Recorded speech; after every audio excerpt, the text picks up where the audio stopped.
সিদরাতুল মুনতাহা পার হয়ে নবীজি সাল্লাল্লাহু আলাইহি ওয়াসাল্লাম আরও উঁচুতে উঠলেন।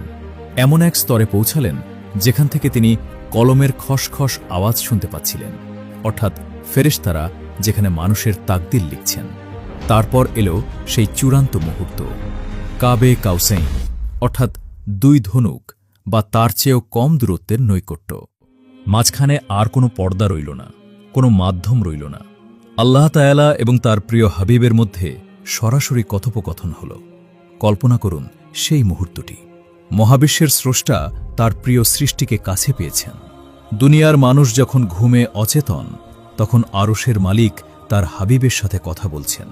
এই সাক্ষাতের সময় নবীজি সাল্লাল্লাহু আলাইহি ওয়াসাল্লামের আদব বা শিষ্টাচার কেমন ছিল? আল্লাহ তাআলা কোরআনে সেই সাক্ষী দিয়ে বলছেন, মা জাগাল বাসারু ওয়ামা তাগা, অর্থাৎ তার দৃষ্টি বিভ্রম হয়নি এবং তিনি সীমানাও লঙ্ঘন করেননি। সূরা আন-নুজুম। নবীজি সাল্লাল্লাহু আলাইহি ওয়াসাল্লাম ডানে বামে তাকাননি, তিনি ভয়ে কম্পিত হননি, আবার ঔদ্ধত্যও দেখাননি। তিনি ছিলেন বিনয়ের অবতার। এই সাক্ষাতের সময় আল্লাহ তাআলা নবীজিকে ৩টি বিশেষ উপহার দিলেন। ১. সূরা বাকারার শেষ ২ আয়াত। ২. তার উম্মতের মধ্যে যারা শিরিক করবে না তাদের জন্য ক্ষমার সুসংবাদ। ৩. এবং সবচেয়ে বড় উপহার, যা মেরাজের মূল উদ্দেশ্য ছিল, ৫ ওয়াক্ত নামাজ।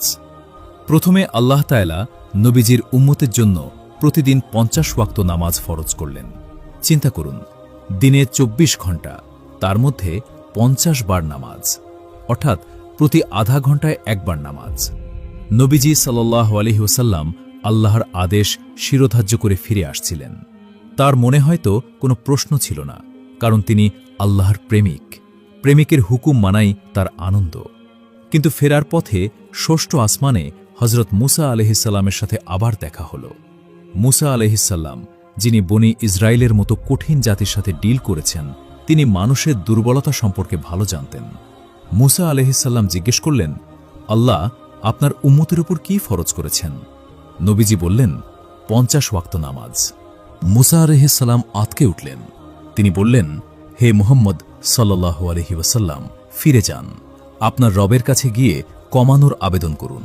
আপনার উম্মত অনেক দুর্বল হবে, তাদের শরীর, তাদের সংকল্প দুর্বল হবে, তারা দিনে ৫০ ওয়াক্ত নামাজ পড়তে পারবে না।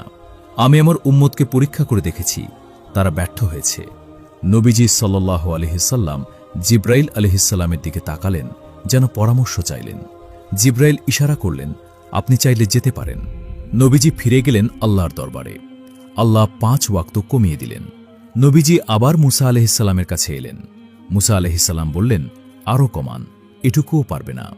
এভাবে নবীজি সাল্লাল্লাহু আলাইহি ওয়াসাল্লাম বারবার আল্লাহ এবং মুসা আলাইহিসসালামের মাঝে আসা যাওয়া করতে লাগলেন। প্রতিবার আল্লাহ ৫ ওয়াক্ত করে কমাচ্ছিলেন। এই আসা যাওয়ার মাঝে লুকিয়ে আছে উম্মতের প্রতি নবীজির কি পরিমাণ দরদ। তিনি লজ্জা পাচ্ছিলেন বারবার আল্লাহর কাছে যেতে, কিন্তু উম্মতের কষ্টের কথা ভেবে তিনি বারবার ফিরে গিয়েছেন। অবশেষে নামাজ যখন কমে ৫ ওয়াক্তে এসে দাঁড়াল, তখন মুসা আলাইহিসসালাম আবারও বললেন, হে মুহাম্মদ সাল্লাল্লাহু আলাইহি ওয়াসাল্লাম, আমি বনি ইসরায়েলকে দেখেছি, তারা এটুকুও ঠিকমতো আদায় করবে না, আপনি আরও কমানোর আবেদন করুন। কিন্তু এবার নবীজি সাল্লাল্লাহু আলাইহি ওয়াসাল্লাম থামলেন। তার চেহারা লজ্জায় অবনত হল। তিনি বললেন, হে মুসা, আমি আমার রবের কাছে এতবার গিয়েছি যে এখন আমি লজ্জিত বোধ করছি। আমি আর যেতে পারব না।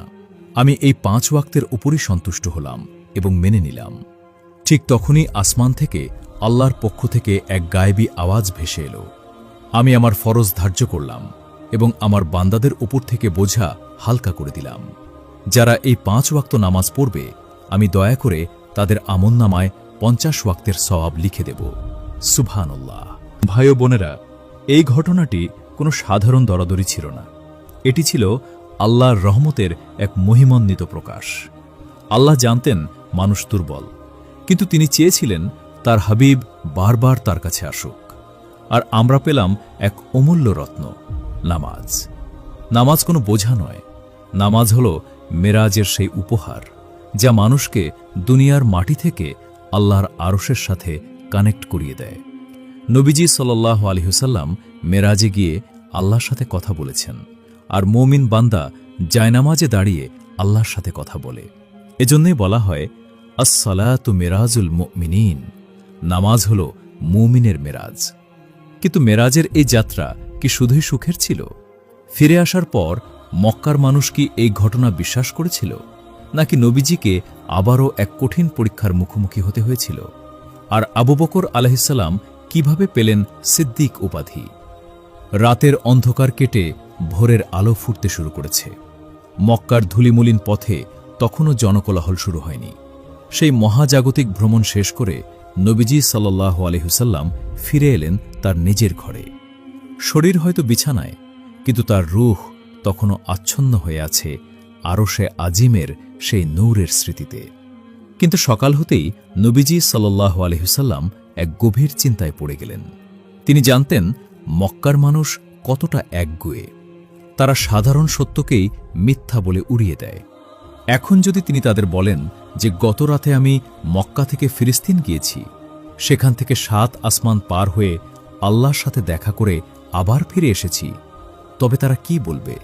তারা কি বিশ্বাস করবে, নাকি তাকে পাগল বলে উপহাস করবে? নবীজি সাল্লাল্লাহু আলাইহি ওয়াসাল্লাম কাবার হাতিমে, কাবার পাশের অর্ধবৃত্তাকার স্থান, মনমরা হয়ে বসেছিলেন। পাশ দিয়ে যাচ্ছিল ইসলামের সবচেয়ে বড় শত্রু আবু জাহেল। নবীজির চিন্তিত চেহারা দেখে সে ব্যঙ্গ করে জিজ্ঞেস করল, কি হে মোহাম্মদ, নতুন কোনো খবর আছে নাকি? নবীজি সাল্লাল্লাহু আলাইহি ওয়াসাল্লাম সত্য গোপন করলেন না। তিনি ধীর ও দৃঢ় কণ্ঠে বললেন, হ্যাঁ, গত রাতে আমাকে ভ্রমণ করানো হয়েছে। আবু জাহেল জিজ্ঞেস করল, কোথায়?